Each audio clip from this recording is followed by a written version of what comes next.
کبھی آپ نے خود سے یہ سوال کیا ہے کہ ہم اللہ سے واقعی کتنا ڈرتے ہیں، یا ہم صرف باتیں کرتے ہیں، عمل نہیں کرتے؟ ہم انسانوں سے تو ڈرتے ہیں، کسی کے ناراض ہونے سے، پریشان ہو جانے سے، لیکن جب اللہ کے حکم کی بات آتی ہے تو ہم اسے آسانی سے ٹال دیتے ہیں۔ تو پھر یہ کیسا ڈرنا ہے ہمارا؟ اصل مسئلہ یہ نہیں کہ ہمیں علم نہیں، مسئلہ یہ ہے کہ دل کمزور ہو چکا ہے۔ ہم جانتے ہیں نماز فرض ہے، ہم جانتے ہیں گناہ غلط ہے، لیکن پھر بھی ہم رک نہیں پاتے۔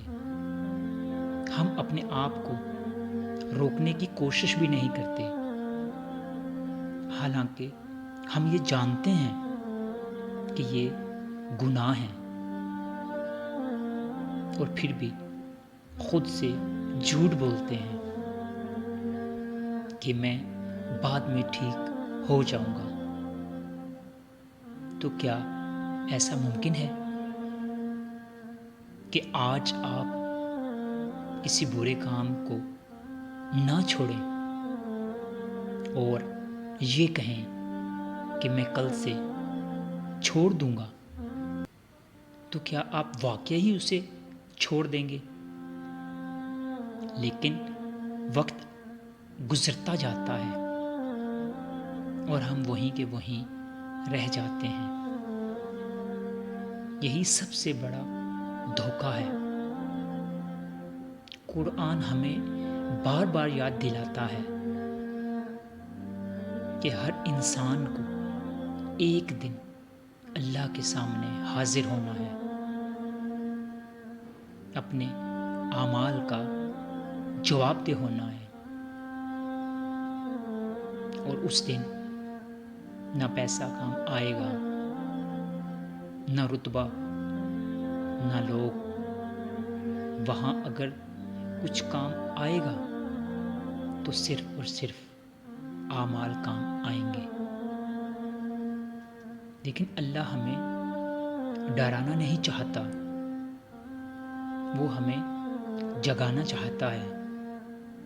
وہ چاہتا ہے کہ ہم واپس اس کی طرف آئیں، چاہے ہم کتنے ہی گناہ کر چکے ہوں۔ لیکن اس کی رحمت سے زیادہ تو نہیں نا، اس کی رحمت بہت وسیع ہے۔ ایک سجدہ، ایک سچی توبہ، ایک گناہوں سے معافی، ایک استغفار انسان کی پوری زندگی بدل سکتا ہے۔ اللہ کے دروازے کبھی بند نہیں ہوتے، کبھی بند نہیں ہوں گے، وہ ہمیشہ کھلے رہیں گے۔ اصل کامیابی یہ نہیں کہ دنیا ہمیں کیا سمجھتی ہے، اصل کامیابی یہ ہے کہ ہمارا دل اللہ کے قریب ہو جائے۔ جب دل ٹھیک ہو جاتا ہے تو زندگی بھی خود ٹھیک ہی ہو جاتی ہے۔ تو سوال یہ نہیں کہ ہم اللہ سے ڈرتے ہیں یا نہیں، سوال یہ ہے کہ ہم واپس اس کی طرف کب جائیں گے، کیونکہ یہ کوئی نہیں جانتا کہ انسان کی موت کا کون سا وقت مقرر ہے، اور وہ ایک ایسی دستک ہے جو بن بلائے آ جاتی ہے، اور اسے کوئی روک بھی نہیں سکتا۔ انسان کو اپنی زندگی میں نیک اعمال کو جگہ دینی پڑتی ہے، کیونکہ دل صرف باتوں سے نہیں بدلتا، عمل سے بدلتا ہے۔ سب سے پہلا عمل نماز کی حفاظت۔ اگر نماز ٹھیک ہو جائے تو زندگی کی سمت ٹھیک ہو جاتی ہے۔ دوسرا عمل قرآن سے تعلق۔ روز تھوڑا تھوڑا قرآن پڑھنا دل کو نرم کرتا ہے، سوچ کو بدل دیتا ہے اور انسان کے دل میں روحانی کیفیت پیدا ہوتی ہے۔ وہ اللہ کے قریب سے قریب تر ہونے لگتا ہے۔ اس کے اندر نیکی کا جذبہ پیدا ہو جاتا ہے اور وہ گناہوں سے نفرت کرنے لگتا ہے۔ تیسرا عمل زبان کی حفاظت۔ زبان کی حفاظت کیسے کی جائے؟ غیبت، جھوٹ اور فضول باتیں دل کو سخت کر دیتی ہیں، اور جب زبان صاف ہو تو دل بھی صاف ہونے لگتا ہے، کیونکہ جب زبان پہ اللہ کا ذکر ہو تو دل کیسے برائی کی طرف مائل ہو سکتا ہے۔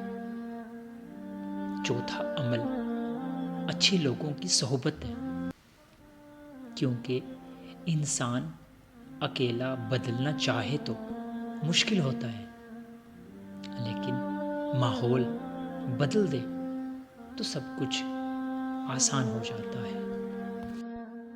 ہم نیکی کرنا جانتے ہیں لیکن ہم مسلسل نہیں کرتے۔ ہم وقتی طور پر بدلتے ہیں خود کو، لیکن مستقل نہیں بدلتے، بدلنے کی کوشش بھی نہیں کرتے۔ تو سوال یہ نہیں کہ ہم نے کتنے گناہ کیے، سوال یہ ہے کہ ہم واپس کب پلٹ رہے ہیں۔ یعنی واپس پلٹنے کا مطلب کہ ہم اپنے گناہوں سے سچی توبہ کر کے اللہ کی طرف لوٹ رہے ہیں، کیونکہ اللہ کی رحمت کے دروازے کبھی بند نہیں ہوتے، وہ ہمیشہ کھلے رہتے ہیں۔ اور یاد رکھیں، ایک سجدہ، ایک سچی توبہ اور ایک چھوٹا سا نیک عمل انسان کی پوری زندگی بدل سکتا ہے۔